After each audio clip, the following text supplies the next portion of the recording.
हाँ तो प्यारे बच्चों नमस्कार।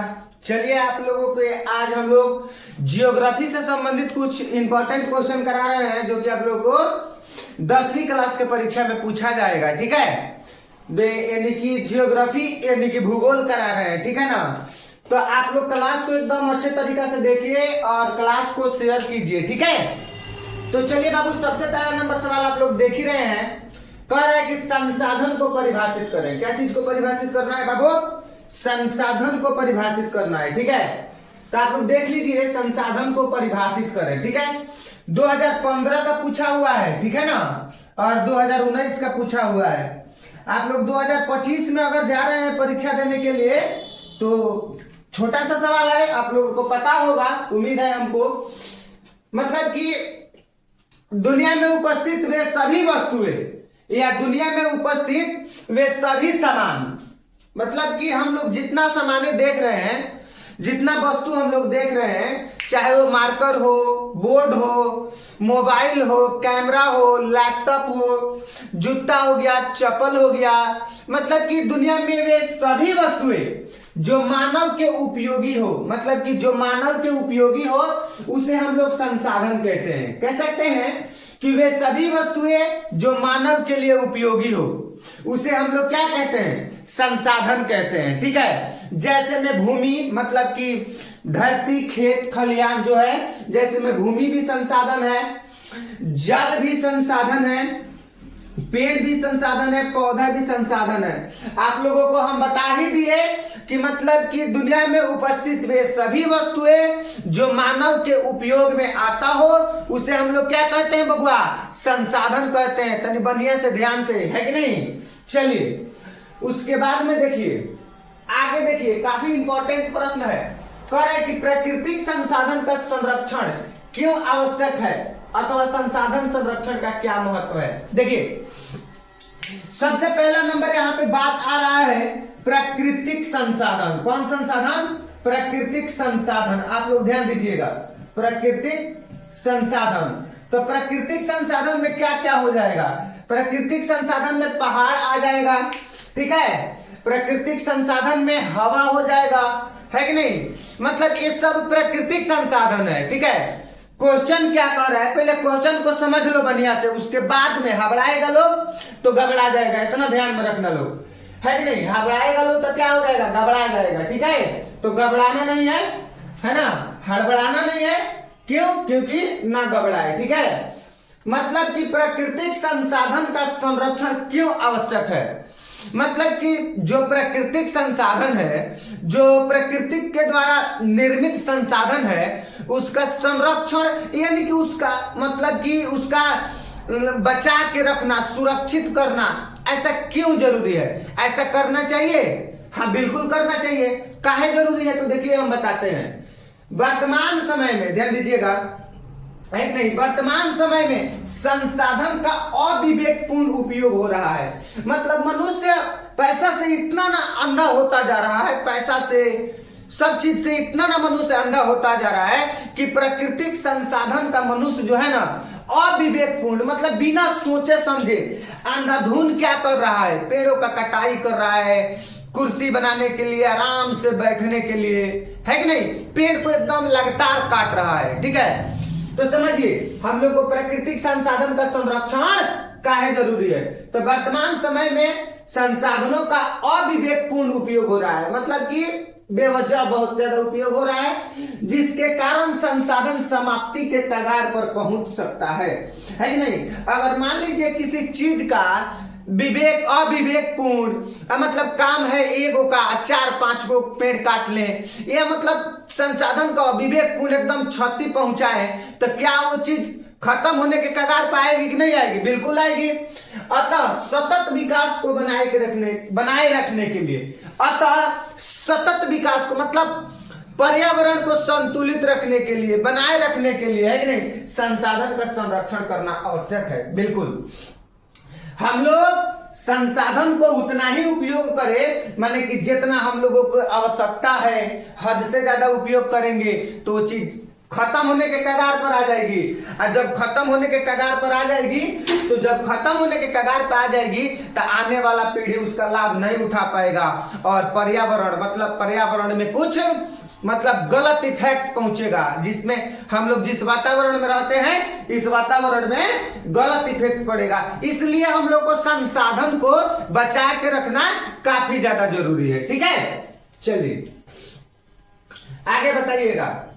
देखिएगा, कह रहा है कि नहीं कि जलोढ़ मृदा का विस्तार वाले राज्यों का नाम बताइए। बिल्कुल, मतलब कि जलोढ़ मृदा मतलब जलोढ़ मिट्टी किस किस राज्य में है उसका विस्तार बता दीजिए, मतलब फैलाव बता दीजिए कि जलोढ़ मृदा किस किस राज्य में है। ठीक है, देखिए जलोढ़ मृदा जो है बिहार, उत्तर प्रदेश, असम, मध्य प्रदेश, पश्चिम बंगाल, तमिलनाडु, गुजरात, कर्नाटक इत्यादि राज्यों में जलोढ़ मृदा का विस्तार है कि नहीं। मतलब कि जलोढ़ मृदा का विस्तार बताना है, मतलब किन किन राज्यों में जलोढ़ मृदा है। तो आप लोग कहिएगा कि बिहार में है, उत्तर प्रदेश में है, असम में है, मध्य प्रदेश में है, पश्चिम बंगाल में है, तमिलनाडु में है, गुजरात में है, कर्नाटक में है। मतलब इन सभी राज्यों में जलोढ़ मृदा है। ठीक है, और जलोढ़ मृदा पर कौन कौन से फसल उगाए जाते हैं, आप लोगों से पूछेगा कि जलोढ़ मृदा के विस्तार वाले राज्यों का नाम बताइए एवं जलोढ़ मृदा पर कौन कौन से फसल उगाए जाते हैं उनका नाम को लिखिए। तो आप लोग बता दीजिए, जलोढ़ मृदा पर गन्ना, चावल, गेहूं, मक्का इत्यादि फसलें उगाई जाती है कि नहीं। जलोढ़ मृदा पर गन्ना, चावल, गेहूं वाली ये जो फसल है ये फसल जलोढ़ मृदा पर उगाई जाती है। तो हम लोग बिहारी हैं भाई, देखिए बिहारी हैं, हम लोग बिहार में रहते हैं। तो क्या बिहार में ज्यादातर लगभग इन फसलों का ज्यादातर उत्पाद होता है, गन्ना का, चावल का, गेहूं का, है कि नहीं। और जलोढ़ मृदा कहते किसको है आप लोगों को पता है, मतलब कि आप लोगों का आगे कॉन्सेप्ट क्लियर हो जाएगा। देखिए इसके बाद ही कॉन्सेप्ट शायद क्लियर होगा, है कि नहीं। बिल्कुल, जलोढ़ मृदा से आप क्या समझते हैं, इस मृदा में कौन कौन सी फसलें उगाई जाती है। यहाँ पर परिभाषा जोड़ दिया गया है, यहाँ पर परिभाषा को जोड़ दिया गया है कि जलोढ़ मृदा से आप क्या समझते हैं और जलोढ़ मृदा पर कौन कौन सी फसलें उगाई जाती है। यहाँ पर कुछ टिप्स जोड़ दिया गया है, ठीक है ना।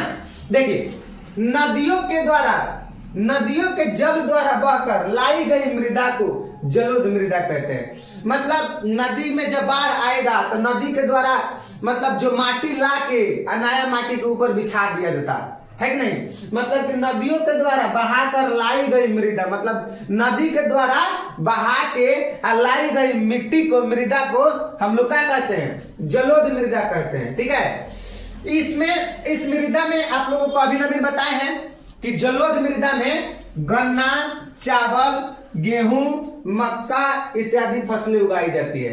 मतलब कि नदियों के द्वारा बहाकर लाई गई मृदा को, मतलब बहाकर लाई गई मिट्टी को जलोढ़ मिट्टी कहते हैं। और इस पर आपको मक्का, गेहूं, चावल, है कि नहीं, मतलब कि मक्का, गेहूं, चावल, गन्ना आदि फसलें उगाई जाती है। आप लोग को याद हो गया। बिल्कुल, चलिए आगे बताइएगा, देखिएगा ध्यानपूर्वक क्या कह रहा है। कह रहे खादर और बांगर मिट्टी में अंतर स्पष्ट करें। देखिए काफी आसान है और परीक्षा में बार बार पूछा जाता है। ठीक है, खादर और बांगर मिट्टी में अंतर स्पष्ट करना है। मतलब खादर मिट्टी क्या है और बांगर मिट्टी क्या है, इसमें अंतर स्पष्ट करना है। देखिए, नई जलोढ़ मिट्टी को खादर कहा जाता है। मतलब नदी के द्वारा नया नया जो मिट्टी दहा कर लेके आके रखती है नदी, तो उसको क्या कहते हैं हम लोग, है नहीं, खादर कहते हैं। मतलब कि नई जलोढ़ मिट्टी को खादर कहा जाता है। यह मिट्टी काफी उपजाऊ होती है। नई जलोढ़ मिट्टी को खादर कहते हैं और यह मिट्टी काफी उपजाऊ होता है। ठीक है, अब पुरानी जलोढ़ मिट्टी को बांगर कहा जाता है, यह मिट्टी कम उपजाऊ होती है। अब मान लीजिए कि नदी के पानी के साथ में नदी काफी मात्रा में मिट्टी लाकर रख दी, तो नया नया मिट्टी है तो आपका खादर कहलाएगा और ज्यादा उपजाऊ होगा क्योंकि नया नया है। अब वही मिट्टी कुछ दिन बाद जब पुराना हो जाएगा, है कि नहीं, 2 3 4 5 फसल काट लेंगे उस मिट्टी पे, जब वो पुराना हो जाएगा तो वही मिट्टी वो बांगर कहलाएगा और कम उपजाऊ होगा, है कि नहीं। तो नदियों के द्वारा नई लाए गए मिट्टी को खादर कहते हैं और यह ज्यादा उपजाऊ होता है, ठीक है। और क्या कहते हैं, पुरानी जलोढ़ मिट्टी को हम लोग क्या कहते हैं, बांगर कहते हैं और ये क्या होता है, कम उपजाऊ होता है, ठीक है। आप लोग याद रखिएगा। चलिए आगे बताइएगा। देखिए कह रहा है कि नदी घाटी परियोजना के किन्हीं 2 लाभ को उल्लेख करें। बिल्कुल, नदी घाटी परियोजना के किन्हीं 2 लाभ को उल्लेख करना है, बताना है। मतलब कि नदी घाटी परियोजना के किन्हीं 2 लाभ को उल्लेख करना है, बताना है, ठीक है। चलिए, तो नदी घाटी परियोजना के 2 लाभ निम्नलिखित है, बाढ़ नियंत्रण और विद्युत उत्पादन। नदी घाटी परियोजना के 2 लाभ निम्नलिखित है, एक है बाढ़ नियंत्रण और एक क्या है, विद्युत उत्पादन। आप लोग याद रखिएगा, ठीक है। चलिए आगे बढ़िए ध्यान से। भारत की नदियों के प्रदूषण के कारण का वर्णन करें। मतलब प्रश्न इंपॉर्टेंट है, ध्यान पूर्वक समझो, है कि नहीं। यानी कि भारत के नदियों के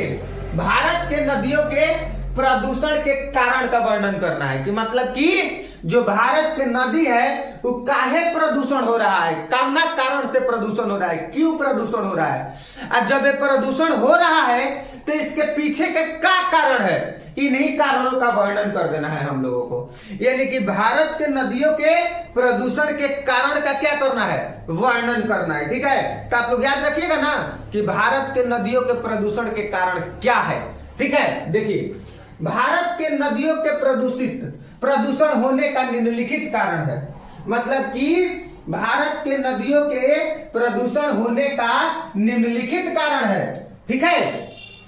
क्या कारण है, तो कल कारखानों से अपशिष्टों को नदियों में बहाना। मतलब कि जो फैक्ट्री हो गया, उससे जो गंदा पदार्थ निकलते हैं उसको नदी में बहा दो। बताइए, जब नदी में बहाएंगे तो फिर अपशिष्ट होगा ना, नदी आपका प्रदूषित होगा ना। उसके बाद में देखिए, नदियों में कूड़ा कचरा बहाने से, जब नदी में कूड़ा और कचरा बहाइएगा तो फिर नदी प्रदूषित होगी ही होगी कि नहीं होगी। आप लोग बताइए कि नदियों में कूड़ा कचरा बहाने से, जब नदी में कूड़ा कचरा बहाएंगे तो नदी प्रदूषित होगी कि नहीं होगी, बिल्कुल होगी। उसके बाद में मृत जीव जंतुओं को नदी में फेंकने से, बिल्कुल, जब जो सड़े गले मृत जीव जंतु है, मृत शरीर है, उसको भी अगर हम नदी में फेंक देंगे तो नदी प्रदूषित होगी ही होगी, है कि ना बाबू। तो आप लोग देख सकते हैं ना कि भारत की नदी का प्रदूषण होने का कारण क्या क्या है। तो आप लोग लिख सकते हैं ना, एकदम बिल्कुल लिख लेंगे आप लोग। हमको उम्मीद है कि आप लोग एकदम अच्छा तरीका से लिख लेंगे, ठीक है। चलिए आगे बताइएगा ध्यान से, आगे देखिए। कह रहा है जल संसाधन के उपयोग लिखे। कितना आसान प्रश्न है वो, इतना आसान प्रश्न है कि आप लोग बता सकते हैं। जल संसाधन के उपयोग को लिखना है। क्या चीज का उपयोग के लिखना है दोस्त, जल संसाधन के उपयोग को, है कि नहीं।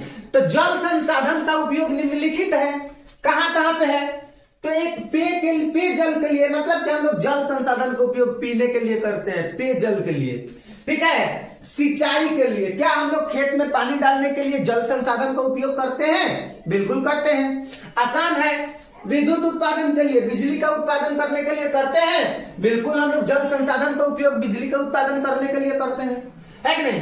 घरेलू कार्य के लिए, जैसे घरेलू कार्य में बर्तन धोना, कपड़ा साफ करना, स्नान करना, है कि नहीं। मतलब इन सब कार्यों में हम लोग जल संसाधन का उपयोग करते हैं, बिल्कुल करते हैं।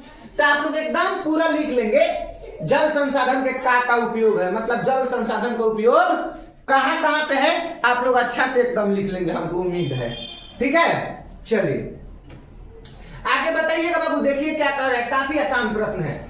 कह रहा है कि नदी घाटी परियोजना के मुख्य उद्देश्य क्या है।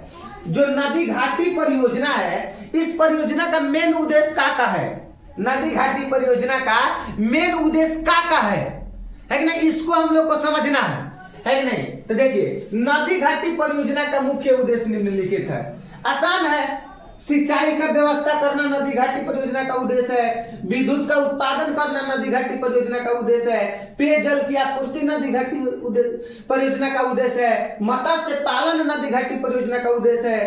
पर्यटन नदी घाटी परियोजना का उद्देश्य है। बाढ़ नियंत्रण नदी घाटी परियोजना का उद्देश्य है कि नहीं? आप लोग लिख लीजिएगा, पूछेगा आप लोगों के परीक्षा में यदि कि नदी घाटी परियोजना के उद्देश्य क्या है, तो आप लोग ये सब लिख लीजिएगा। सिंचाई की व्यवस्था करना है कि नहीं, विद्युत उत्पादन, पेयजल की आपूर्ति, मत्स्य पालन, पर्यटन और बाढ़ नियंत्रण, ये सभी के सभी नदी घाटी परियोजना का उद्देश्य है। बिल्कुल। चलिए आगे बता दो ध्यान पूर्वक से। देखिए पर्यावरण के लिए वन क्यों महत्वपूर्ण है? बिल्कुल, पर्यावरण यानी कि पर्यावरण होता क्या है? सबसे पहले हम लोग बात करेंगे पर्यावरण का है। अब बताइए, हम लोग वायुमंडलीय पर्यावरण में रहते हैं। हमारे आसपास का फैला हुआ क्षेत्र जहां पे हम लोग निवास करते हैं, जहां पे हम लोग रहते हैं, वो आपका पर्यावरण है कि नहीं? हम लोग मछली का पर्यावरण जल हो जाएगा। हम लोग का पर्यावरण आप लोग देख सकते हैं, वायुमंडल वायु वाला खुला है कि नहीं? यानी कि हमारे आसपास का फैला हुआ क्षेत्र जहां सब हम लोग रहते हैं, निवास करते हैं, उसको हम लोग पर्यावरण कहते हैं। तो क्वेश्चन क्या कह रहा है कि पर्यावरण मतलब कि पर्यावरण के लिए वन क्यों जब महत्वपूर्ण है? बिल्कुल, ये जो पर्यावरण है मतलब कि टोटल जो पर्यावरण है, इस पर्यावरण के लिए वन काहे जरूरी है? मतलब पेड़ पौधा क्यों जरूरी है? देखिए क्यों जरूरी है। पर्यावरण को संतुलित करने के लिए किसी भी क्षेत्र में वन का 33% होना आवश्यक है। देखिए पर्यावरण को संतुलित करने के लिए, अब संतुलित मतलब क्या होता है? मान लीजिए कि पर्यावरण में ज्यादा गर्मी ना हो जाए, पर्यावरण में ज्यादा ठंडा ना हो जाए, पर्यावरण में ज्यादा गर्मी हो जाएगा तो यहाँ पर उपस्थित जितने जीव जंतु रहेंगे उनको हानि होगी या कुछ छोटे छोटे जीव जंतु मर भी जाएंगे, है कि नहीं? तो पर्यावरण के मेंटेनेंस बनाए रखने के लिए 33% क्या होना चाहिए? वन का होना जरूरी है। आप लोग याद रखिएगा, टोटल पर्यावरण का कितना प्रतिशत? 33% वन का होना आवश्यक है। वन के माध्यम से मानव एवं अन्य जीव ऑक्सीजन लेते हैं। बिल्कुल, हम लोग पेड़ पौधा के माध्यम से ही हम लोग ऑक्सीजन लेते हैं। आप लोगों को इस बात को पता था ना? हम लोग पेड़ पौधा के माध्यम से ही हम लोग ऑक्सीजन लेते हैं, जानते हैं? और हमारे द्वारा छोड़े गए कार्बन डाइऑक्साइड गैस वन ग्रहण करते हैं। जब हम सांस लेते हैं ऑक्सीजन के रूप में, और ऑक्सीजन लेके जब हम कार्बन डाइऑक्साइड छोड़ते हैं तो वो पेड़ पौधा लेते हैं और अपने अंदर कार्बन डाइऑक्साइड को लेकर और ऑक्सीजन में रिलीज करके वो पुनः छोड़ देते हैं। ठीक है, तो इसलिए अपना पर्यावरण के, हमारे पर्यावरण में वन का बहुत बड़ा महत्व है, बहुत ज्यादा महत्वपूर्ण है। आप लोग इस प्रकार से लिख सकते हैं। पूरे पर्यावरण में वन का कितना प्रतिशत होना जरूरी है? तो पूरा पर्यावरण में वन का लगभग 33% होना जरूरी है। आप लोग याद रख सकते हैं। ठीक है बाबू, चलिए उसके बाद में बताइएगा ध्यान पूर्वक से। देखिए क्या कह रहा है। चिपको आंदोलन क्या है? बिल्कुल, देखिए चिपको आंदोलन है ना, ये उत्तराखंड के गढ़वाल जिला से हुआ था। चिपको आंदोलन उत्तराखंड के गढ़वाल जिला से हुआ था। यहाँ पे मतलब कि पेड़ के कटाई के मतलब पेड़ काटने के विरुद्ध वहां के गढ़वाल जिला के लोग कर रहे थे, है कि नहीं? देखिए क्या कह रहा है। चिपको आंदोलन का शुरुआत 1972 में उत्तराखंड के गढ़वाल जिला से हुई थी। आप लोग ये याद रखिएगा 1972, ठीक है? ऑब्जेक्टिव में पूछ देता है बार बार। यानी कि चिपको आंदोलन का शुरुआत 1972 ईस्वी में उत्तराखंड के गढ़वाल जिला से हुई थी, ठीक है? जिस आंदोलन का प्रेरणात्मक सुंदरलाल बहुगुणा थे। मतलब कि ये चिपको आंदोलन जो हुआ था, इसका मतलब कि प्रेरणात्मक यानी कि जो नेता थे वो सुंदरलाल बहुगुणा थे, जो पढ़े लिखे थोड़ा व्यक्ति थे, जो कि माने कि अपने बातों को सरकार तक पहुंचाए कि पेड़ को नहीं काटना है। और यहाँ पे जब पेड़ काटा जा रहा था तो यहाँ के औरतें, पुरुषे, क्या करते थे कि पेड़ को इसे पकड़ के चिपक जाते थे, इसलिए इसका नाम चिपको आंदोलन पड़ गया। पहले पेड़ को काटना है तो पहले तू हमको काटो तब जाके पेड़ के काटेगा। इन लोगों को यानी गढ़वाल, उत्तराखंड के गढ़वाल जिला के जो निवासी लोग थे उन लोगों का कहना था। ठीक है, इस आंदोलन में स्थानीय लोग पेड़ से चिपक कर काटने के विरोध कर रहे थे। मतलब कि उत्तराखंड के गढ़वाल जिला में 1972 ईस्वी में जो पेड़ काटा जा रहा था, इस आंदोलन के नेता जो थे सुंदरलाल बहुगुणा थे, और यहाँ के जो स्थानीय लोग थे उन लोगों का कहना था कि पेड़ नहीं काटना है, और पेड़ काटने के लिए जो लोग जाते थे उन लोगों से पहले ही उन लोग पेड़ को इसे पकड़ लेते थे और पकड़ के चिपक जाते थे, और उन लोगों को कहना था कि पेड़ हमारा दोस्त है, आप पेड़ को नहीं काट सकते हैं, आप पेड़ को काटना है तो का सबसे पहले हमको काटना पड़ेगा, इन लोगों का कहना है। ठीक है, चलिए उसके बाद में ध्यान दीजिए, आगे देखिए, कह रहा है पर्णपाती वन के किन्हीं चार है कि नहीं, पर्णपाती वनों के किन्हीं चार, है ना, चार के नाम बताइए, है कि नहीं, चार के नाम बताइए, नाम पर्णपाती वनों के 4 नाम को लिखें, है कि नहीं। मतलब पर्णपाती वन मतलब पेड़ पौधा का नाम, मतलब पर्णपाती पेड़ पौधा किसे कहते हैं। ठीक है, मतलब वैसा वन या वैसा पेड़ जिसका पत्ते झड़ते हैं। देखिए, पर्णपाती वन या वृक्ष निम्न है, आम पर्णपाती वृक्ष है, वन है, कटहल पर्णपाती वृक्ष वन है, पपीता पर्णपाती वृक्ष वन है, जामुन पर्णपाती वन बोलिए चाहे पर्णपाती वृक्ष बोलिए है। देखिए, पर्णपाती वन उन वन को कहते हैं जिसकी पत्तियां झड़ जाती है कि नहीं, मतलब जिस वन का पत्ती झड़ता है, आप लोग देखते हैं आम का पत्ता झड़ जाता है, कभी कभी जामुन का पत्ता सब झड़ जाता है कि नहीं। तो मतलब पर्णपाती वन हम उसको कहते हैं जिसका पत्ता झड़ते हैं, जिसका पत्ता क्या होता है, झड़ता है, मतलब बार बार, मतलब कि झड़ जाता है, तो उसे हम लोग पर्णपाती वन कहते हैं। आसान है, 4 उदाहरण देख लीजिए क्या क्या है कि नहीं। चलिए आगे बताइएगा, ध्यान से। कह रहा है कि लौह अयस्क के नाम लिखिए। बिल्कुल, लौह अयस्क के निम्नलिखित नाम है, बहुत ही इंपॉर्टेंट है, मस्ट VVI है, MVVI इंपॉर्टेंट। ठीक है, यानी कि लौह अयस्क के निम्नलिखित नाम है। ठीक है, कौन कौन से लौह अयस्क के नाम है आप लोग देखिएगा। तो हेमेटाइट लौह अयस्क है, ठीक है, मैग्नेटाइट लौह अयस्क है, लिमोनाइट लौह अयस्क है, सीडेराइट लौह अयस्क है। ये सभी के सभी क्या है, लौह अयस्क है। और लौह अयस्क के जो नाम है आप लोग देख लीजिए कौन कौन सा है, हेमेटाइट, मैग्नेटाइट, लिमोनाइट, है कि नहीं, और क्या सीडेराइट, ये सब लौह अयस्क है, इनका नाम देख लीजिए कौन कौन सा है। ठीक है, चलिए आगे देखिए ध्यान से, कोयला के विभिन्न प्रकारों का नाम लिखिए। बिल्कुल, कोयला के मतलब कौ प्रकार के कोयला होता है, उनके विभिन्न प्रकार के नाम लिख लीजिएगा। ठीक है, तो कोयला के 4 प्रकार है ना, निम्नलिखित है, एंथ्रासाइट, बिटुमिनस, लिग्नाइट और पीट। ठीक है, आप लोगों को अगर क्लास समझ में आया है, अगर क्लास समझ में आएगा तो आप लोगों को बिना चैनल के सब्सक्राइब किए हुए नहीं जाना है, आप लोगों को कमेंट बॉक्स में अपने विचार को देना है और लिखना है, और सर को हौसला को बढ़ाइए, इससे भी अच्छे क्लास आप लोगों को देखने को मिलेगा, और आप लोगों के परीक्षा के लिए इंपॉर्टेंट क्वेश्चन देखने को मिलेगा। मिलते हैं अब नेक्स्ट क्लास में, तब तक सभी प्यारे बच्चों को नमस्कार, जय हिंद।